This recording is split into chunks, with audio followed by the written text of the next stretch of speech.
Hi everybody, my name is Cynthia Duran and this is my research flash talk. I have chosen the article Developmental Cascades from Early Childhood Attachment Security to Adolescent Level of Personality Functioning Among High-Risk Youth. We have heard that personality is shaped by genetics.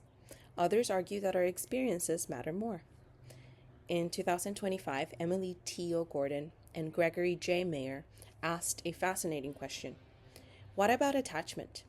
Can early attachment security help explain why some children develop more adaptive personality functioning despite growing up under difficult circumstances? As a hopeful future clinician that is interested in children, teens, attachment, and trauma, I was drawn to this article because it explores how early experiences may continue influencing development long after childhood. For this question, Gorman and Meyer used data from the Future of Families and Child Wellbeing Study, often referred to as the FFCWS. This is a large longitudinal study that has followed thousands of children and families over time through interviews, home visits, behavioral observations, and developmental assessments.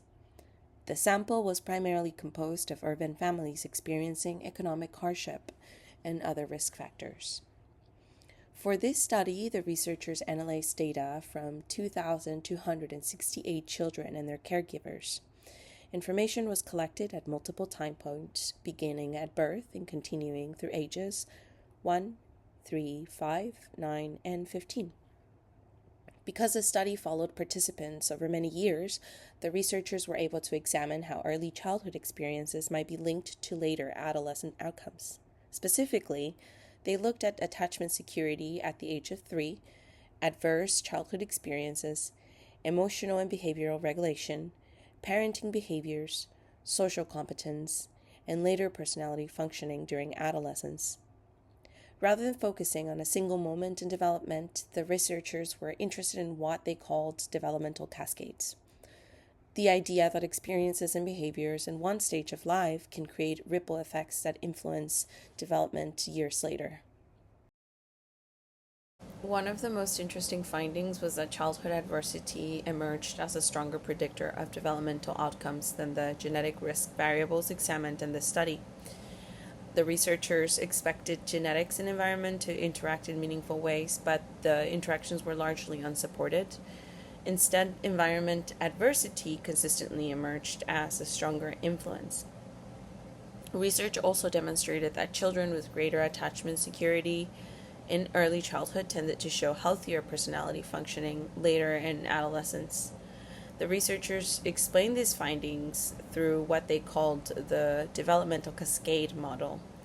Rather than viewing the development as a result of a single event or factor, the cascade model suggests that experiences build upon one another over time. Early attachment security was associated with better emotional regulation, more positive parenting interactions, and stronger social competence, which in turn were linked to more adaptive personality functioning during adolescence. The findings suggest that personality development may reflect years of interconnected experiences and relationships unfolding across development rather than just one single cause. What I found most meaningful about this study is that it highlights the long-term importance of early relationships. The findings suggest that attachment, emotional regulation, parenting experiences, and adversity are all connected over time.